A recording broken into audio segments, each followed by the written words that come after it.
Hey, what's going on, folks? Today we're checking out Rogal Dorn. So I got two videos on my agenda. We got Rogal Dorn to check out, and we have I can't pronounce this. I'm quite confident it's the orc though. Yeah, Power. yeah, However, yeah. other times he Yeah, activates the yeah. We're void. gonna get to that. And I just try to do one at a time. So I put the comment section because I knew there was a comment that was very excited about Rogal Dorn. And there was a couple other people that were excited about him. But for some reason, I pulled up Rogal. I couldn't find the other people. But I read my comments. I try to go through them.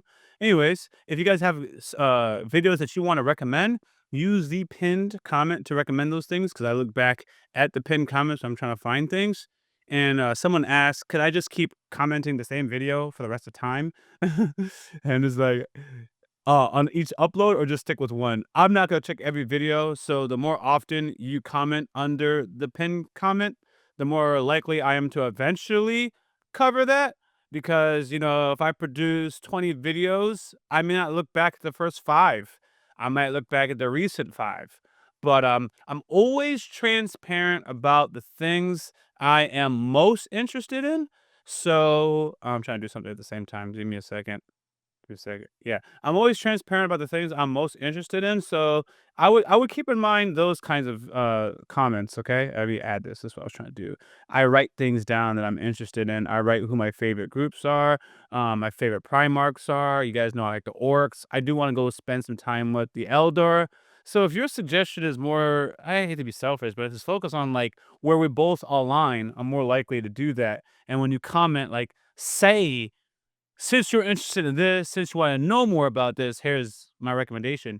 Because other people don't really care what the reactor is interested in. They just say stuff because they, of an audience person, cares about that. So let's align what you care about and what I care about in terms of recommending. I hope that sounds fair. It's not like just you or just me, both of us. Let's jump into the video. The foe on the battlefield is merely the manifestation. There is no enemy. The foe on the battlefield is merely the manifestation of that which we must overcome. Oh, damn, that's a nice He is bar. doubt, and fear, and despair. There's no Every enemy. battle is fought within.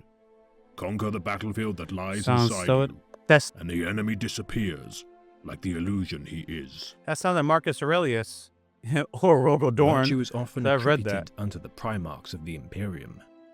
For it is true that many of the Emperor of Mankind's sons imbue their legions with their greatest traits, inspiring their sons with ideals such as heroism, loyalty, bravery, and sacrifice. Though of all the Primarchs there is only one synonymous with righteousness, symbolizing the Imperium's truth, fortitude, and valor. Primarch of the 7th Legion of Adeptus Astartes, Rogal Dorn. Rogal Dorn. During the scattering of the Primarchs, Rogal Dorn would land on the death world of Inwit within the system of the same name. Caught in the gravitational pull of a dying star, half of Inwit's surface would be blanketed in perpetual darkness, with the other illuminated by faded sunlight. Oh my god. Dorn's capsule would be Cold. discovered by an ice cast, native to the ice hives It'd of have the to be. world. The patriarch of the House of Dorn would raise the Primarch as his grandfather, teaching him tactics and survival skills. When Rogal Dorn eventually discovered that his grandfather was not a blood relative, he still held his memory in high regard, Oh, okay. keeping a fur-edged robe that belonged to him, blanketing his bed with each night that he slept.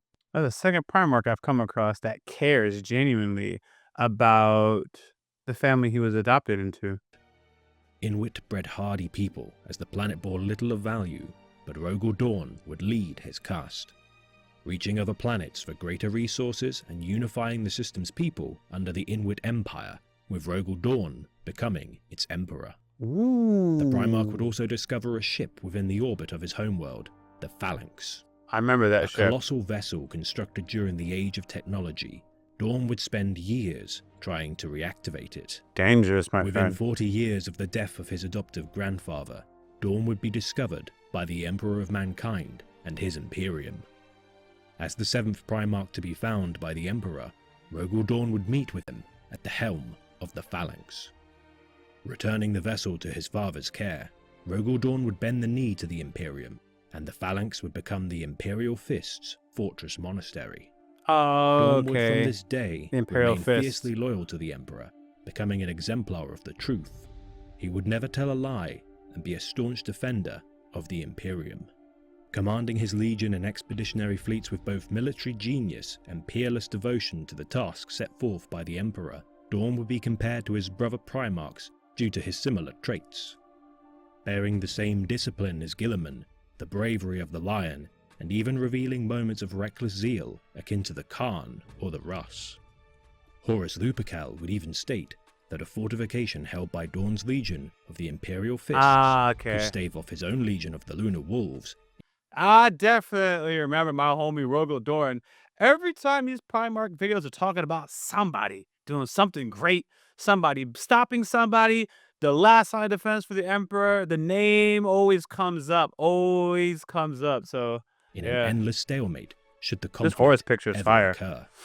Tasked by the Emperor with constructing the capital homeworld of Holy Terra's Imperial Palace, Dorn would forge a magnificent fortress, which would prove crucial in time for the upcoming betrayal. Yep. As the Imperial Fists were recalled to Holy Terra, the Horus Heresy would ignite the flames of betrayal.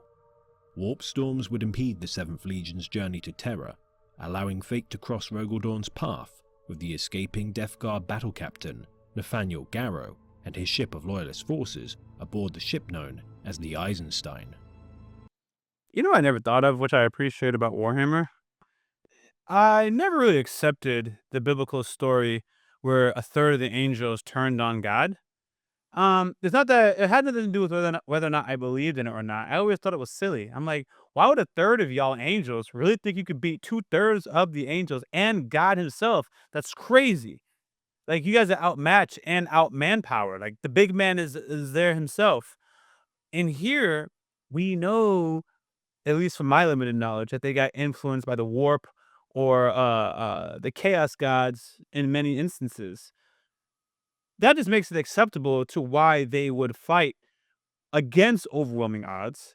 And we also know by them accepting the power of chaos, right, that they got stronger after the fact, even though there was some side effects. What I mean is, according to the homie Bricky, every Primarch who had a one-on-one battle after succumbing to the powers of chaos won their one-on-one battle. So, like, if I had to think of biblically, the Bible, using the same exact stuff, when these angels betrayed God and Lucifer betrayed, in order for this story to make more sense to me, I have to assume that, because another thing, I'm sorry, going off on a deep hole, going off on a tangent. I don't believe that the Bible is all the chapters or all the knowledge of God. There, first of all, even if we without man's corruption, let's just say man didn't corrupt it, it would be impossible for God to just put everything down to his Bible. Technically, he's a miraculous being, so he could just bend the laws of physics and change what I considered impossible. But based on the laws of physics today, he wouldn't be able to fit enough information. It'd be kind of cool if you looked at the Bible from an AI magic perspective and you wanted to see anything that you wanted to see and the Bible can just tell it to you. That'd be cool, but we're not there right now.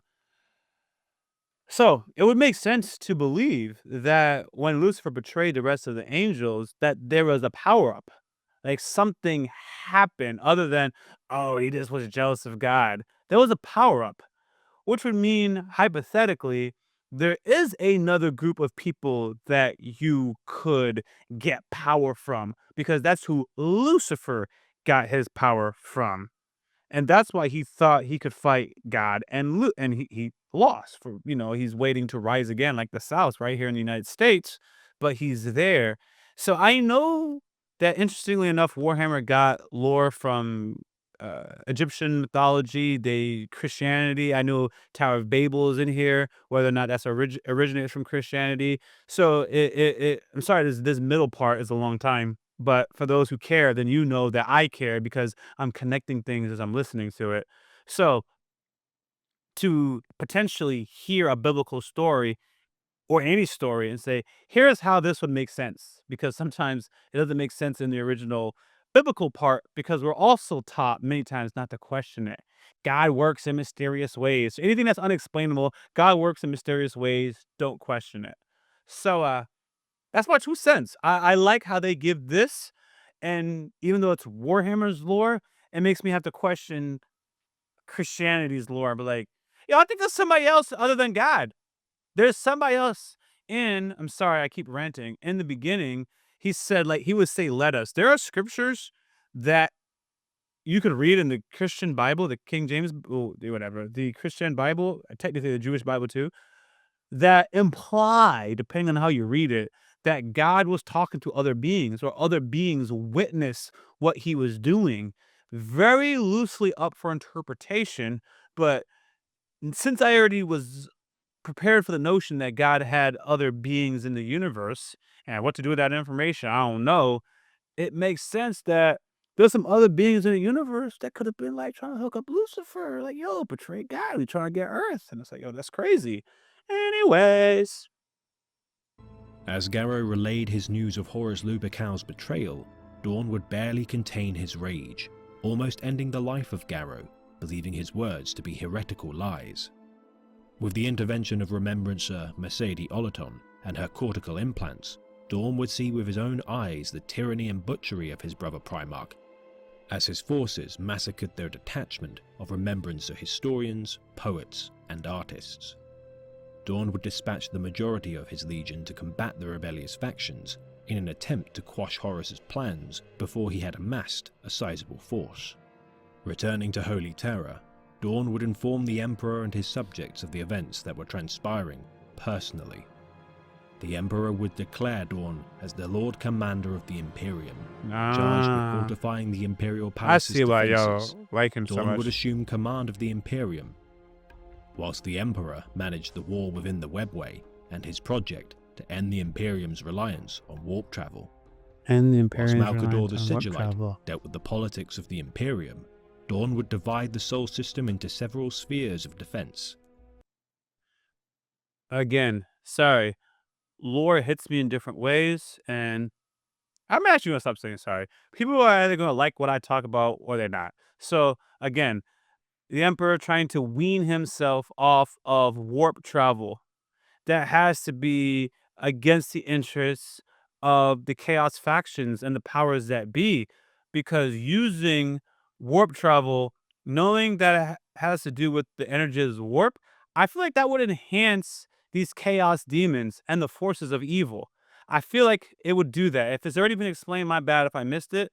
But, it just reminds me of anybody who's trying to cut off power to something and your enemies, or cut off your reliance to something, and your enemies or the people who benefit from your reliance sabotage your situation. So if the Emperor is trying to lower his reliance on warp travel, and the Chaos people love it. They want you guys using warp travel. They want you doing all that stuff because they breed on that energy. A, that's another reason to separate your sons. And B, yeah, it's time to really start a war. These humans are not going to rely on our power source anymore. Let's start a war. Let's do something crazy to make sure that they continue to rely on us. So, like, to put it in perspective, let's just say you're a god and you benefit off of people believing you. Like, your power is more stronger than.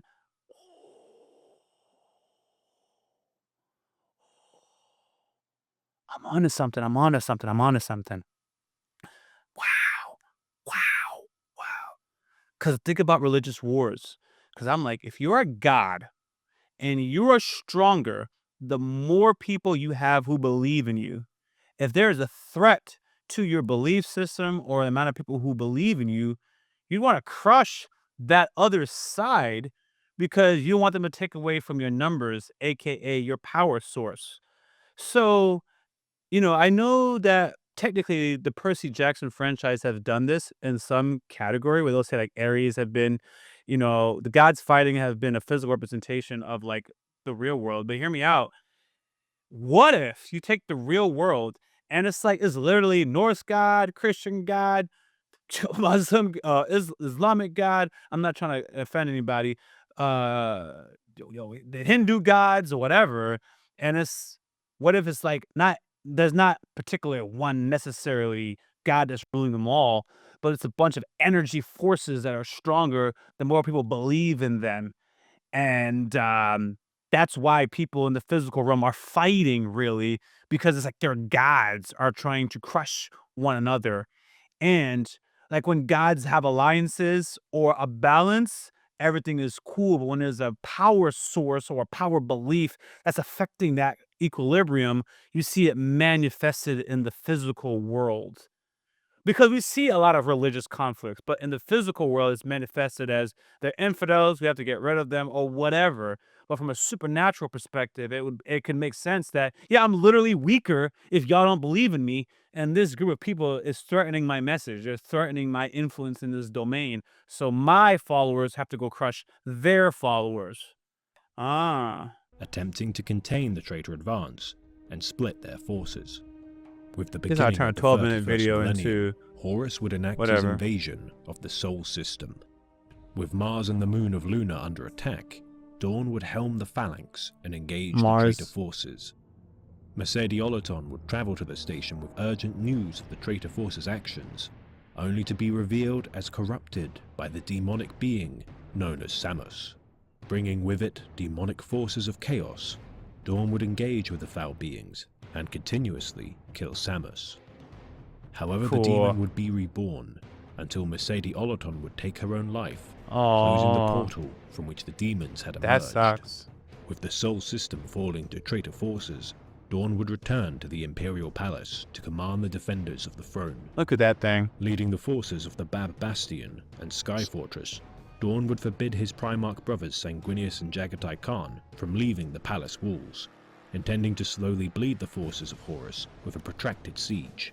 Cool. Buying time It really for the is. arrival of Abute Gilliman's fleet of Ultramarines to turn the tide of battle. Dorn would relent when realizing the Ultramarines would not arrive in time, giving permission to Sanguinius and his Blood Angels to lead a counterattack from the Helios Gate. Dorn would position one of his lieutenants, Fafnir Ran, to defend the Lions Gate spaceport, and his most fearsome son, Sigismund, would engage the World Eater forces. Quick question. I know AI and technology is limited, but once these people are no longer with the Emperor, what's stopping the forces of chaos from now using AI and machines, et cetera, et cetera? What's stopping them if they are no longer aligned with the Emperor of mankind? Aiding in the defense of the spaceport, only to be bested by his former friend, Khan. Dorn would save Sigismund's life, swatting away the chosen warrior of the chaos being known as Khorne. Despite his stalwart defense, the Lion's Gate would fall, threatening the integrity of the Colossi, Saturnine and Gorgon gates, imperiling the Eternity Wall spaceport. The Loyalist forces had the numbers to only protect 3 of these key structures, with Dorn deciding to abandon the spaceport. Dorn would set a trap at the Saturnine Gate, and at the height of the skirmish, clash blades with his brother Primarch, Fulgrim. Not Fulgrim! Dorn would best his brother in combat, but the wounds he dealt would be instantly healed by Fulgrim's Chaos-born powers. Fulgrim would tire of the battle and retreat, sending his elite honor guard led by Lord Commander Eidolon to kill Rogal Dorn. With Sigismund's aid, they would survive the onslaught, and for the next 3 months of the siege, Dorn would not sleep or rest for a moment. Jeez. Even for a Primarch, his superhuman body strained to exhaustion. Jagatai Khan would insist that he should lead a charge to retake the Lions Gate spaceport, which Dorn would allow. The Khan he would needs not that return rest. from the spaceport, Dorn believing him to be lost. No. In a last-ditch effort to end the war, Dorn, Sanguinius, and the Emperor of Mankind would assault Horus Lupercal's flagship, the Vengeful Spirit. The Emperor Dorn of would be Mankind. separated Such an from epic the name. Emperor and Sanguinius during the assault. Later, he would find his brother's corpse and his father fatally wounded. Receiving his final instructions from the Emperor, Dorn would carry the Angel and his Emperor back to Terra. Interring the Emperor unto the Golden Throne, Dorn would feel the weight of guilt bear down on him. For getting Failure now separated. scarred him, and the Primarch would inflict suffering upon himself with a device known as the Pain Glove. The pain revealed to him visions that his legion would need redeeming as penance for his failure to protect his Imperium. So what did he do? Seeing an opportunity, Dorn would assault the Iron Cage, okay. a gigantic I fortification thought it was gonna built get by darker than that. Perturabo and his Iron Warriors to mock the fighting capability of the Imperial Fists. Dorn would rise to the challenge and spend weeks attempting to conquer the labyrinthine fortress. With the end of the battle near, it is uncertain as to which legion would survive. Regardless, Rabute Guilliman would intervene, causing the Iron Warriors to retreat into the Eye of Terror. The Imperial Fists had suffered catastrophic losses during the battle, but nonetheless redeemed themselves in their duty to spill the blood of traitors to the Imperium. Traitors The to the remainder of the 7th Imperium! Legion was split into successor chapters, including the Black Templars and Crimson Fists, and for the next 20 years, Dorn would continue to split his legion into Codex Astartes compliant chapters. The final record of Rogal Dorn would soon follow, The final with the record? Primarch engaging in battle with a Chaos Fleet Despoiler-class battleship, known as the Sword of Sacrilege. Leading a desperate attack on the ship's bridge, the Primarch's fate would be unknown, with his sons recovering only a severed hand from the aftermath of the battle. Oh, dang. Keeping the severed skeletal fist in stasis within a shrine aboard the Phalanx, with every chapter Skeletal master of the fist. Imperial Fists etching their names into the bones of the relic, a reminder of the Legion's duty to sacrifice for his Imperium. Dang, that was an Discipline, epic story. Duty, unyielding will. These are the measures by which every warrior is judged. Unarmed, a warrior with these qualities will still find victory. Unarmed. No I love matter that. how long or I love arduous that. the path. I love that. When girded with the sacred armaments of the Adeptus Astartes, such a warrior becomes truly indomitable. Rogal Dorn. This has been a tale of the great Imperium of Man, read by the Remembrancer. Sons of Baal, still your rage, for in my next Vox transmission, we shall extol the deeds of the great angel Aww. Sanguinius. Sanguinius. By now I know who the homie Sanguinius is by memory, not just... I keep hearing that name. Yo, fam, that was a fantastic video of Rogal Dorn, and I like him. He doesn't seem cheesy or lame, and I gotta be honest with you, sometimes it's gonna be the execution of this particular God dang it. The Rembrandtser, because his videos are great, as you guys see, but I think people agree, like, the Peter Robert one didn't get justice for that character, but I wouldn't know any better.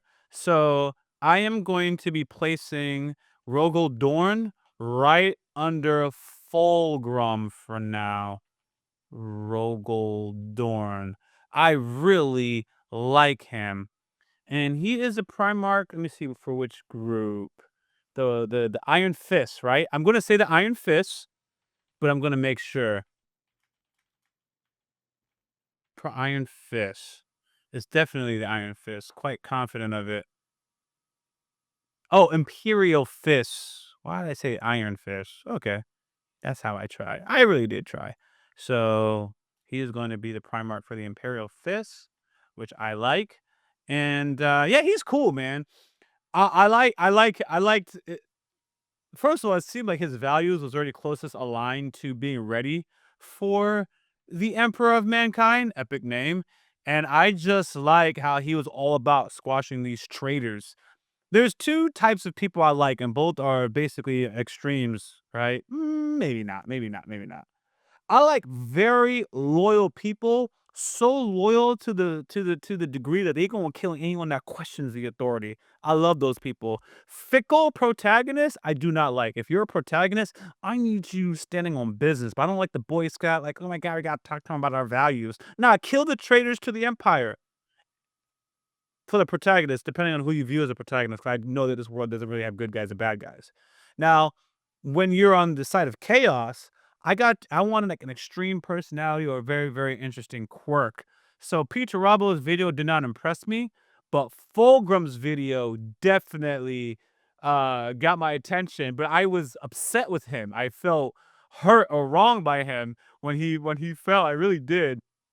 But I liked his dialogue in the Peter Robo video, which made me like Fulgrim even more. So to be honest with you, sometimes I feel different about people as I learn about their lore and other stories or other Primarch videos, because when I'm done, I'm really gonna have to evaluate the position of Lehman Ross, Khan, Fulgrim, and Rogal Dorn because they're so close right now. They're really, really so close. So then I'm gonna do the individual videos of like my top four hypothetically first, and then try to, figure out who I like more. But to be honest with you guys, I think you guys agree. You don't have to have a favorite. You can just like all four of them. If they're all badass, they're all badass. Actually, there was nothing wrong with Lionel Johnson. There's nothing wrong with him. To be honest with you, it's kind of like how I explained with everything else. He was good, but I didn't pick up a particular quality that made me like, yeah, that I remember. Where Lehman Ross, let me just break it down. I liked Lehman Ross because of the Viking inspiration. That's cool. He reminded me of the homie Thor. Khan, had that Mongol aspect to him. I hope no one got offended by that. Their riders were fast, and he seemed kind of stoic. He wasn't quick to make a decision one way or another. That's cool. Fulgrim, I liked how he got that star scream. I'm a sneaker mother kind of mentality. Rogel, I stand for the Emperor, ride or die. Leon L. Johnson, I don't quite remember what his thing was that really made him stand out. Peter Robbo, I know that him and Fulgrim were beefing. He wanted to rule with Fulgrim. He wanted them to be equals, but he wanted Fulgrim to be like beneath him. Kind of an interesting personality he had. I knew he was a great architect, and with your comments, helped me understand that this man wanted to build stuff, and the Emperor was abusing his knowledge and using him for things he didn't want to do, and that really made him a resentful person. You know, um, you see, so I have more of that. Lion, I feel like no one talks about Lion between comments or things that I hear. Like I don't get reinforced information on him. You know how many times I have heard about the salamanders in some shape or form, even though I haven't reached that Primarch video. These people are always being mentioned. The Horus's people always being mentioned because Horus is a lead trader, but that Sanguinius name, I always hear that Sanguinius name for obvious reasons. That man dies. And I was always hearing about Rogal Dorn, and that's also for obvious reasons. So I guess certain people naturally have a position that makes them spoken about more than others. So, anyways, that's my 2 cents. I appreciate this video, and I appreciate the community for allowing someone like me to just join, and I appreciate people that appreciate how I appreciate things. And, I talk a lot. I talk a lot. That's why I will have a YouTube channel. It's like the only place I'm supposed to be able to talk. And I kind of go off tangents, but I feel like the tangents that I go off of allow you to understand how I'm connecting with this story and how I'm thinking and tying things back, applying this story to things I already know, applying what I already know to understanding this story further or this world better. Until next time, guys, I'm Rocky Lee. If y'all have anything to comment or recommend, use the pinned comment. I'm active on Twitter. I'm active on my Discord. Much love.